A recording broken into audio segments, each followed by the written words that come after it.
Hello दोस्तों, मैं Sarla Yadav SY Hindi platform channel पर एक बार फिर से आप सभी का हार्दिक अभिनंदन करती हूं। और हम अपने चैनल पर तैयारी करवा रहे हैं HPSC असिस्टेंट प्रोफेसर 2024 में जो वैकेंसी निकली हैं। और साथ ही ये सेम सिलेबस है, UGC नेट की भी तैयारी हो रही है। तो जो भी कैंडिडेट HPSC असिस्टेंट प्रोफेसर की तैयारी करना चाहते हैं और जो UGC नेट की तैयारी करना चाहते हैं, उनके लिए हमारी आज की वीडियो बहुत ही महत्वपूर्ण रहने वाली है। और HPSC ने जो सिलेबस निर्धारित किया है वो सेम UGC नेट का सिलेबस है। और उसी के संदर्भ में, उस सिलेबस के संदर्भ में आज हमारी क्लास नंबर 42 रहेगी।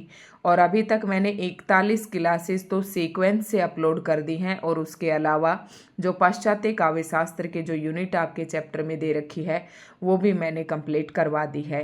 तो जो भी कैंडिडेट हमारे साथ नए जुड़ते हैं, चाहे वो UGC नेट के हो, चाहे HPSC असिस्टेंट प्रोफेसर की तैयारी कर रहे हों, तो ये जो अपलोडेड वीडियो हैं, अगर आप इन्हें देखना चाहते हैं तो सबसे पहले आप हमारे चैनल को सब्सक्राइब करें, बेल आइकन पर प्रेस कर लें। और उसके बाद HPSC असिस्टेंट प्रोफेसर 2024 के नाम से मैंने चैनल पर प्लेलिस्ट बना रखी है, तो आप प्लेलिस्ट को चेक करें, वहाँ पर ये सभी वीडियोज़ आपको मिल जाएंगे। अगर वहाँ पर भी आपको देखने में दिक्कत होती है तो SY हिंदी प्लेटफॉर्म नाम से ही मेरा टेलीग्राम चैनल है, आप टेलीग्राम चैनल को ज्वाइन कर लें। जो पर डे की वीडियो होती है वो मैं वहाँ पर अपलोड करती हूँ, वहाँ पर भी मैं शेयर करती हूँ, आप वहाँ से देख सकते हैं। और ये सिलेबस के अकॉर्डिंग यूनिट नंबर 6 है, और यूनिट नंबर 6 के अंतर्गत उपन्यास दे रखे हैं, कुछ स्पेसिफिक पर्टिकुलर जो उपन्यास हैं वो दिए हुए हैं, और वो 13 उपन्यास है कुल। तो आज हम 12वां उपन्यास पढ़ेंगे, और उपन्यास का नाम है आपका बंटी, और इसकी जो लेखिका है वो मनु भंडारी है। और यूनिट नंबर 6 के अंतर्गत टोटल 13 उपन्यास है, तो उम्मीद करती हूँ कि कल ये यूनिट भी हमारी कंप्लीट हो जाएगी। ठीक है, तो बने रहिए हमारे साथ। तो वीडियो आपको अच्छी लगे तो लाइक एंड शेयर करें, ठीक है। और शुरुआत करते हैं आज के इस वीडियो लेक्चर की। और आज मैं कोई वीडियो नहीं डाल पाई थी, यानी कि 16 अक्टूबर की बात कर रही हूँ, तो इसके लिए मैं माफ़ी चाहूँगी, क्योंकि त्यौहार का सीज़न है, कई काम दिन में आ जाते हैं, जिसकी वजह से वीडियो रिकॉर्ड नहीं कर पाते हैं। तो शुरुआत करते हैं आज के इस वीडियो लेक्चर का। आपका बंटी उपन्यास पढ़ेंगे, इम्पोर्टेंट है। मनु भंडारी के जितने भी उपन्यास है तो वो सारे, 1 इंच मुस्कान जैसे कि, ये सारे इम्पोर्टेंट है। आपका बंटी, ठीक है, ये इम्पोर्टेंट है सारे मनु भंडारी के उपन्यास।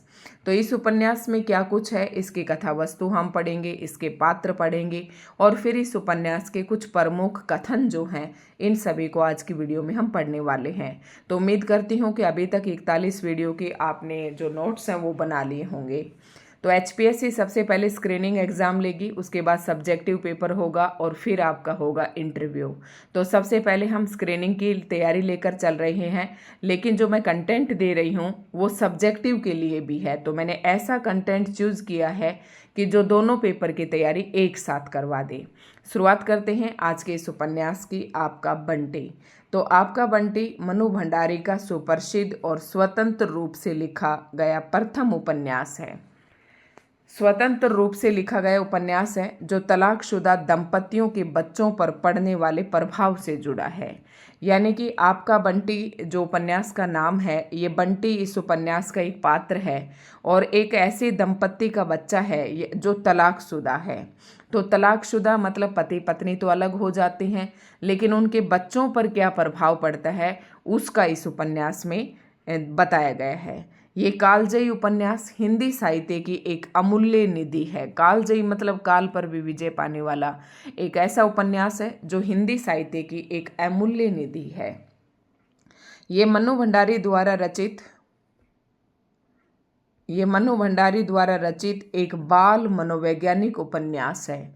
बाल मतलब बच्चे, और मनोवैज्ञानिक मतलब मन का विश्लेषण करते हुए उपन्यास है। मनोवैज्ञानिक उपन्यास आपने देखा होगा कि ज़्यादातर जो मनोवैज्ञानिक रचनाएं लिखने के लिए हिंदी साहित्य में जो जाने जाते हैं वो अज्ञे है, इलाचंद्र जोशी है, और जैनेन्द्र है। इन्होंने जो उपन्यास लिखे अधिकतर वो मनोवैज्ञानिक दृष्टिकोण से लिखे। और मनोवैज्ञानिक उपन्यास वो होते हैं जिसमें मानवीय मन की जो इसमें कुंठाएं, मनोविकार, मनोविकार आप ले सकते हैं, मानवीय विकारों का जिसमें वर्णन किया जाता है, मानवीय विकारों का विश्लेषण किया जाता है या मन के विकारों के पर प्रकाश डाला जाता है, इस प्रकार के जो रचनाएं होती हैं वो मनोवैज्ञानिक रचनाएं कहलाती हैं। ठीक है, ये 16 भागों में विभक्त है। एचपीएससी के अनुसार ये प्रश्न इंपॉर्टेंट है कि ये उपन्यास कितने भागों में विभक्त है, तो ये 16 भागों में विभक्त है। इसका प्रकाशन 1971 में हुआ। इसका प्रारंभ शकुन और बंटी के भावात्मक वर्णन के साथ होता है।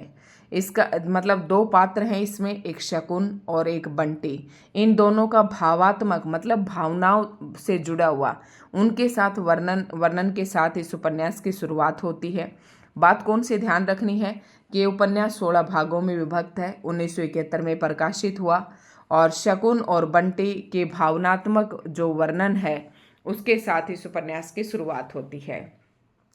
इस उपन्यास के केंद्र में बंटी है जो पारिवारिक विसंगति का शिकार है। पारिवारिक विसंगति, एक होता है संगति और संगति का उल्टा होता है विसंगति। तो जो पारिवारिक विसंगति का शिकार है और इसका केंद्रीय पात्र कौन है, बंटी है, ये मैंने पहले ही बता दिया। शकुन और अजय का तलाक हो चुका है। शकुन और अजय ये दंपति हैं, दोनों पति पत्नी हैं, इनका तलाक हो चुका है, किंतु इसका पता बंटी को अपने दोस्त टीटू के द्वारा पता चलता है।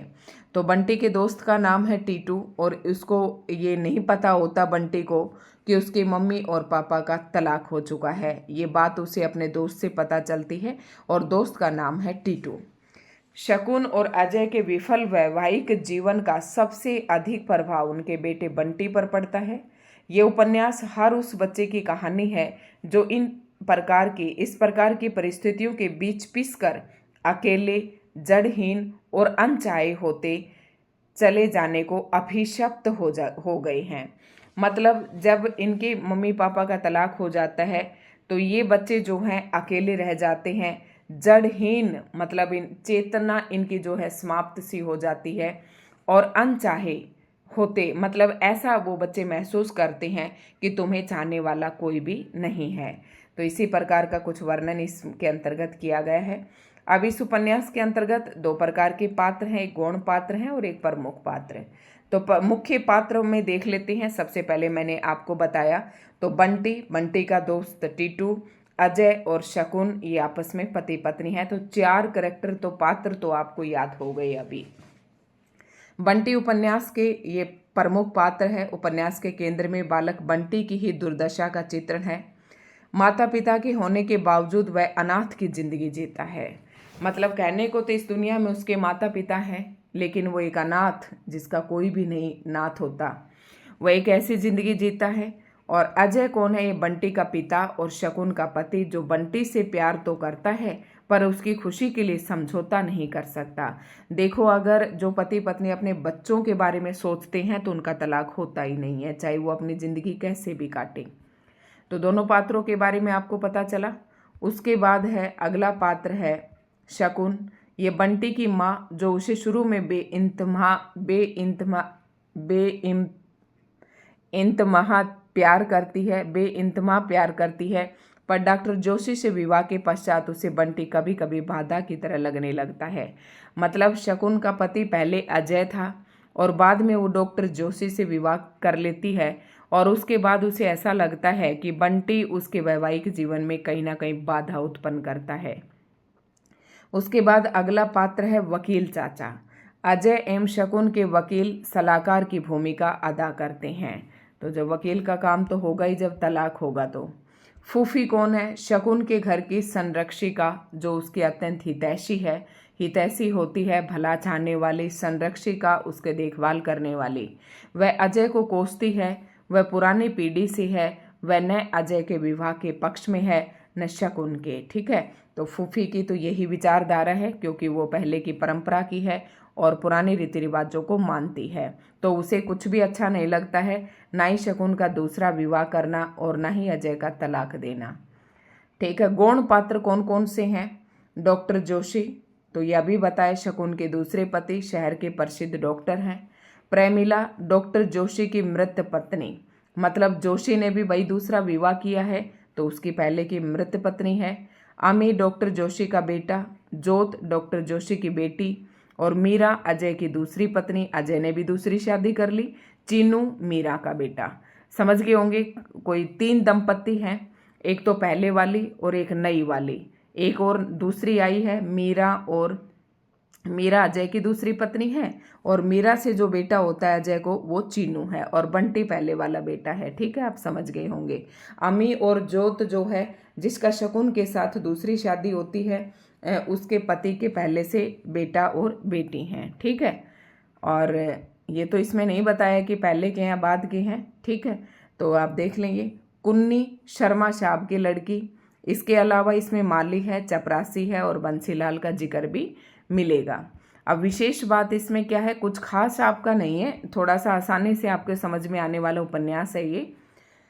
चरित्रानुकूल भाषा का प्रयोग हुआ है, मतलब इस उपन्यास के अंतर्गत विशेष बात यह है कि जितने भी पात्र आपने देखे, इन पात्रों का जो चरित्र है उसी के हिसाब से इसमें भाषा का प्रयोग हुआ है।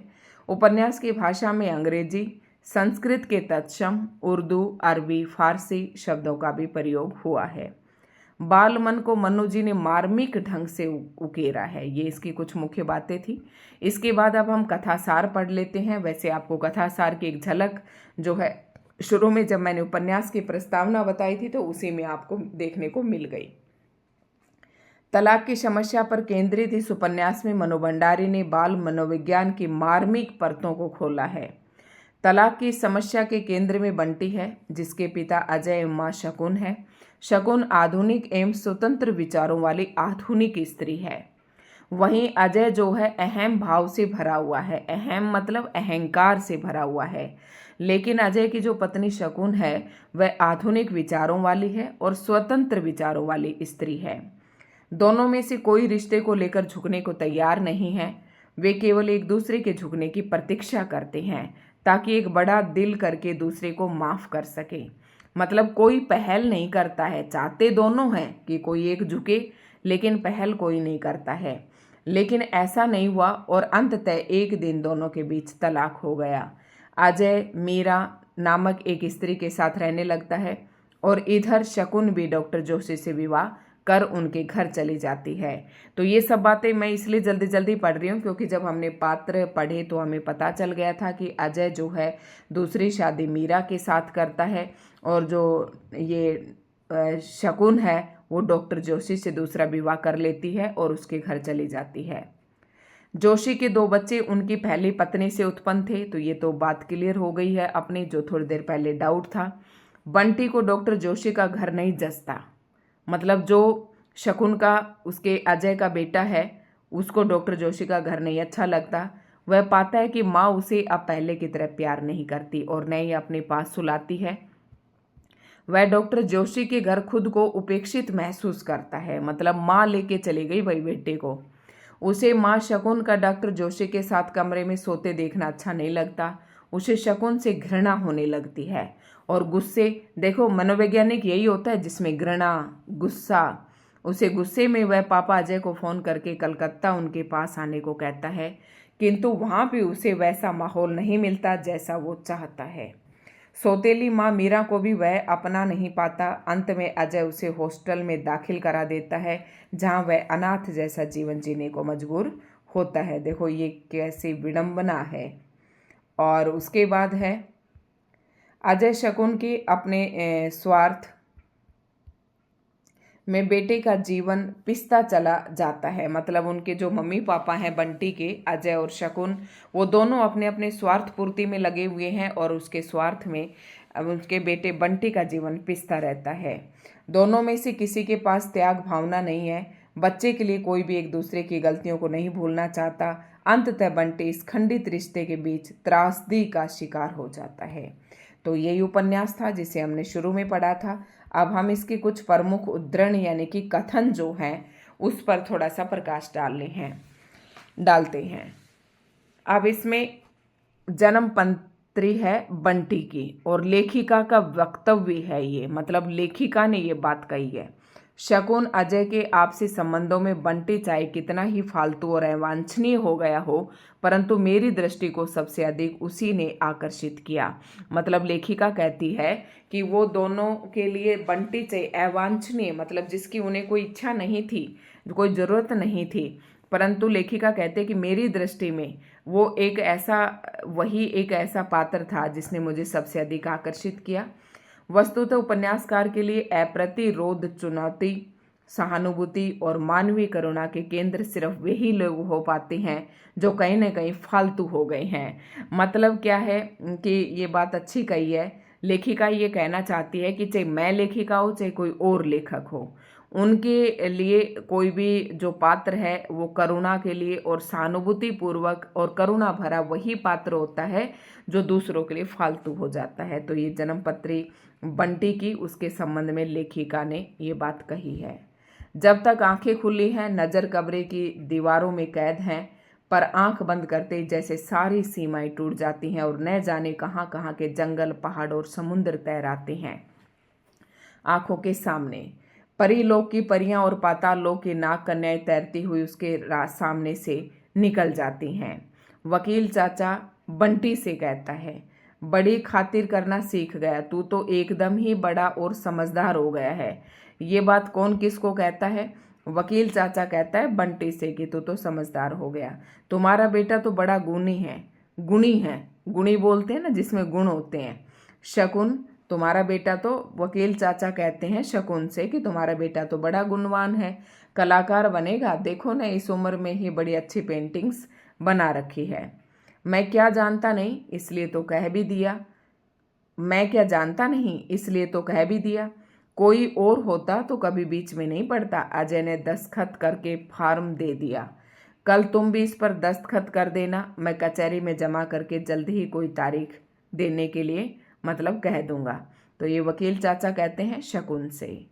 उसके बाद, अच्छा है चाचा, मैं तो खुद चाहती हूँ कि यह अब सब कुछ जान ले। आखिर कब तक इससे छिपा कर रखा जा सकता है? अब इसके मन में ये बात बहुत घुमड़ने लगी है आजकल। तो शकुन कहती है वकील चाचा से ये बात। शकुन के लिए समय जैसे एक लंबे अरसे ठहर गया था। यो घड़ी की सुई तो बराबर ही चलती थी। रोज सवेरे पीछे के आंगन से घुसकर धूप सारे घर को चमकाती दमकाती दोपहर को लॉन में फैल पसर कर बैठ जाती है और शाम को बड़ी अलसाई सी धीरे धीरे सरकती हुई पीछे की पहाड़ियों में छिप जाती है। शुरू के दिनों में ये गलत निर्णय ले डालने का एहसास दोनों के मन में बहुत साफ होकर उभर आया था, जिस पर हर दिन और हर घटना ने केवल शान से चढ़ाई थी। तो ये सारी बात लेखिका कह रही है यहाँ पर। समझौते का प्रयत्न भी दोनों में एक अंडरस्टैंडिंग पैदा करने की इच्छा से नहीं होता था, वरना एक दूसरे को पराजित करके अपने अनुकूल बना लेने की आकांक्षा से। तर्क होते थे, बहस होते थे, दिन बीतते थे और ठंडी लाशों की तरह लेटे लेटे दूसरे को दुखी, बेचैन और छटपटाते हुए देखने की आकांक्षा में रातें उनकी बीतती थी। मतलब वो उसको दुखी देखकर राजी था और वो उसको दुखी देखकर। भीतर ही भीतर चलने वाली एक अजीब सी लड़ाई थी, वह भी जिसमें दम साधकर दोनों ने हर दिन प्रतीक्षा की थी कि कब सामने वाले की सांस उखड़ जाती है और वह घुटने टेक देता है। मतलब एक दूसरे के हारने का दोनों इंतजार करते थे।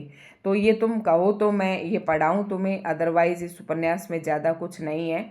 आप इसके ये उद्धरण देख सकते हैं, सारे कथन यहाँ पर दिए गए हैं और वैसे आपको पढ़ते ही समझ में आ जाएगा कि शकुन बंटी से कहती है, देख रही हूँ जैसे जैसे तू बड़ा होता जा रहा है वैसे ही वैसे जिद्दी और ढीठ होता जा रहा है।